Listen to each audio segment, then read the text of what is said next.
So, I wanted to kind of talk about why we should continue our boycotts. And I know it's planned that, oh, we should boycott all of these major companies on February 28th. And I'm making this as of February 20th. And I just, my major points I want to address is kind of we need to get away from constantly supporting mega corporations, basically. um, Easier said than done. But I think this could be a great step in the right direction. And I know a lot of people are being motivated because a lot of companies are already doing or are saying that they will get rid of DEI practices, which is, I believe, largely connected to um, uh, Donald Trump's, like President Trump's, um, executive orders and stuff like that, saying they're gonna get rid of federal DI stuff. And that's its own issue to worry about. But I think we generally need to focus on an even bigger issue is that by supporting these corporations, we're like not supporting a lot of local sources, local organizations, small businesses, and we're also generally at a higher risk to I believe we are at a higher risk to kind of the health of our people. And so I just want to go into that. So my first part with the health, that most people, it's like you don't really think about that because who would? And so basically I want to talk about is that a lot of mega corporations, what do? Their main goal is money. And I mean, a lot of people's main goal is money. But they will do certain business practices like pay off researchers, or if they have researchers, they can make threats to them or say that, oh, you can't publish this if it doesn't cooperate with what we believe. This is not like a retail corporation, but I know this was another corporation, and this is a whole nother tangent. But with if you guys have ever seen the Alex Jones, oh, they're putting chemicals in the water to make the frogs gay clip. There's actual backstory to that. There's actual evidence related to that. And the scientist who actually researched that conclusion, researched that and came to that conclusion, um, was actually threatened. His livelihood was threatened. His wife and his kids were threatened. Um, because he made that public and he told other people about it, and he was really scared to because this corporation is coming at him because his research found that this corporation and others were dumping like certain chemicals into the water, and he was researching the chemicals, how they affect frogs in the area because chemicals get into the water supply.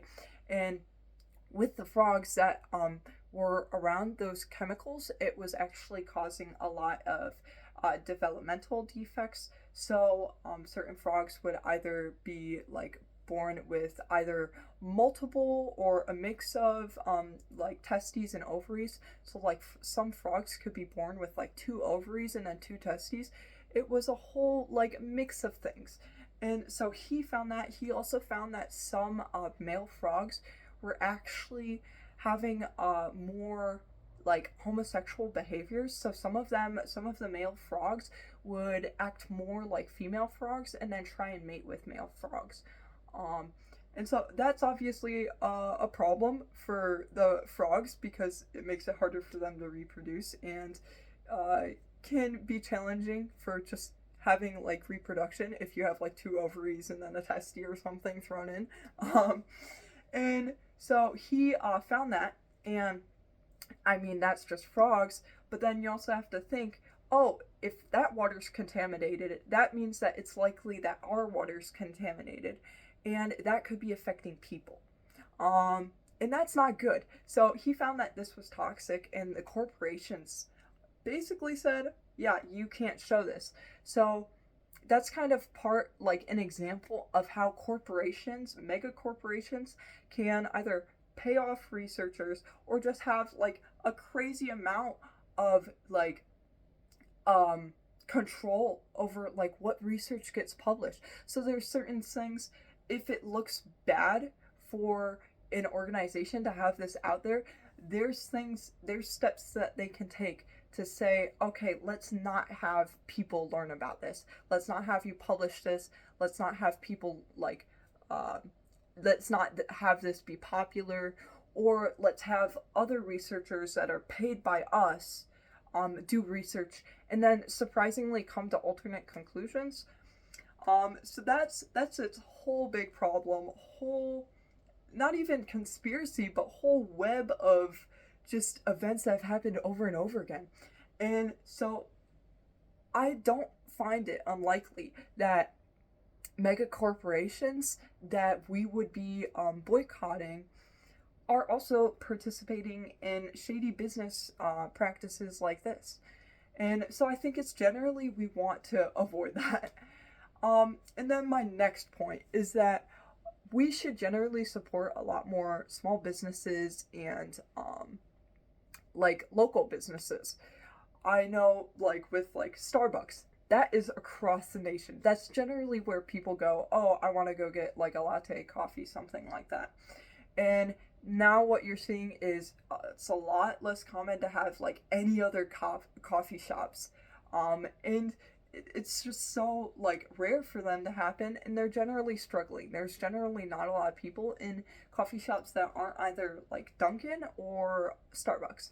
So I think that's just one example. I mean, there's so much more things like thrift stores or just like small like clothing places, things like that. They aren't getting business because all of our spending habits are being redirected to these mega corporations, which majority of the time also exploit either their workers or where they get their items, especially for like retailers. Like if you're selling clothing, a lot of them will get them from like sketchy places that generally come with like using sweatshops and other stuff. That's a whole nother thing. I'm not going to make any accusations of any individual company. I'm not legally liable. I'm just saying, generally speaking. But you don't really see this with smaller businesses because you generally have things that are handmade or just like run by the people there. So I mean, there is kind of the nice aspect of now you have something that you kind of like know who's either been like putting the work into it, or like you have a deeper connection. It's not just like someone that's probably being exploited in a whole other continent is like making this for you. You'll never have any interaction with them and they'll never really benefit from you purchasing it, compared to when you go and actually buy stuff at these small retailers. That's helping obviously the businesses and then all like the people that work under it. I think there's generally less shady business practices there. And I mean, sometimes they can get interesting, a little sketchy, but they're generally not as exploitative as what you see in our overseas work factories. So I think it's a nice trade-off. And I also think it's good, like, that's supporting your community. I feel like that's one of the easiest ways to support your community, though I will get to the negatives. But it's just a great way because like what there's it's hard to do other stuff. It's harder to go and try and like do like a community garden or constantly volunteer. But doing stuff and really trying to support your community, even just through like, okay, let's try and buy like our groceries through smaller local places and stuff like that. That's helping your community in a way that you can incorporate that to your daily life. And now the biggest drawback, of course, is costs. And so, yes, I've also noticed this. I generally try and go and support local businesses. And yeah, it can be more expensive. Sometimes it can be a lot more expensive. That being said, it's largely because, supply and demand, typical capitalist theories. because no one's coming to their shop. They have no choice but to kind of raise prices, um, and in order to cover costs and stuff like that. And like, I know I've like worked for fundraisers. It's like you've kind of, it's struggling because, oh well, we need to have good enough profit margins in order to support things, compared to like Starbucks, where they just know they're going to get so much business that they'll have enough profit so they can sell it like a lot cheaper than other places. So it's like if we were able to get more traffic to these more local places, there's a hope, and I mean, this isn't always necessarily true, but there's a hope that they could be able to lower prices because they have more consistent income. So they can like pay their workers, they can pay for supplies, they can pay for all that stuff. Um, so I think there's a nice trade off, and yeah, it can be more expensive, and those prices can add up. Like I don't drink coffee much, but I'd gone to Starbucks a couple of times before I even like knew of any local cafes, and I know I'd looked for some, and it's like I try walking to them and then I can't find the place, so I'm like, okay, well, I know where Starbucks is. Um and I it's like, okay, maybe like $3 for a small black coffee at Starbucks, and then it's like $5 at a local cafe, because now I go to this local cafe and I actually usually buy matchas, like matcha lattes, small ones. But um, point, like, regardless, yeah, their prices are a bit increased, and I think largely this can just be managed by being kind of like less consumerist. I know it can be really hard, especially if you're low on money, if you don't have a lot of income to spare, because boy is rent high. And so, but like it can be hard to constantly like have to buy groceries from smaller places. But I think a lot of things like, oh, trying to constantly buy like clothes from corporations, we could try and get away from that. We could try and not buy as much clothes. I know, like, obviously, if you are very poor, you don't usually do that. Um, but I think there are a lot of better options if you are more financially stable than just going and immediately going to these like mega corporations. Because not just like is Walmart a huge corporation, but they're also owned by a larger corporation. So it's not just them.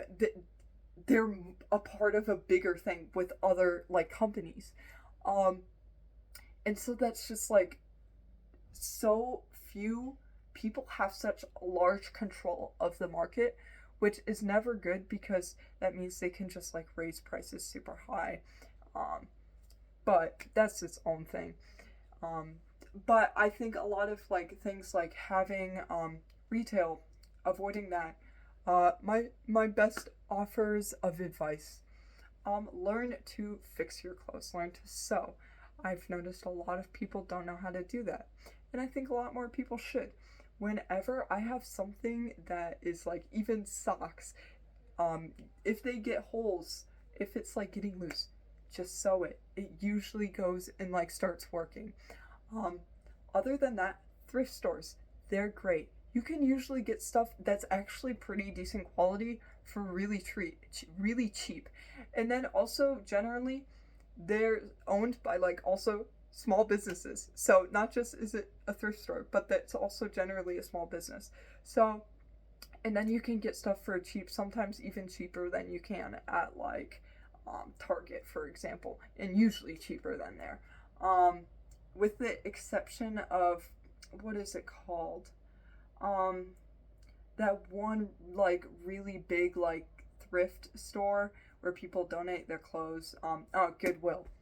Yeah, with the exception of Goodwill, all the other thrift stores but that, because they're also a pretty big company, and they actually I've noticed charge higher than like other like local thrift stores. Um, so yeah, bring back thrifting, and don't bring back thrifting so you can just buy a ton of shit.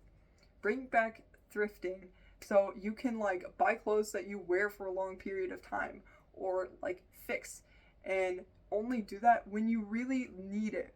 Instead of just constantly, we live in a culture where we are just hopping on a trend after trend after trend, and we really need to get away from that, because not just is it like draining everybody's bank accounts, it's also supporting these mega corporations who live off of fast fashion and just all of the trends even outside of fashion. Um, and then it really hurts like small businesses because they are not as flexible with stuff like that. It's so much harder to kind of work in a small business and like keep up with trends because you don't have like the finances to either get new equipment or like get whatever new stuff. If you need fabrics, if you need certain like ingredients, stuff like that, it's so much harder to keep up with the trends in a small business than if you're in a mega corporation and you have a lot of funds to work with. And so I think we could just like try and not participating in trends, because you know what should be trendy is kind of like being yourself and not relying on what everyone else thinks is popular, because nothing is cooler than just having your own sense of style. And that's just kind of what I think. That's a whole like rant. I incorporated so much stuff. So if anyone watched to the end, thank you for watching. But that's just kind of why I think we should avoid supporting corporations, and we should just continue boycotting these mega corporations for as long as possible. Thanks. Bye.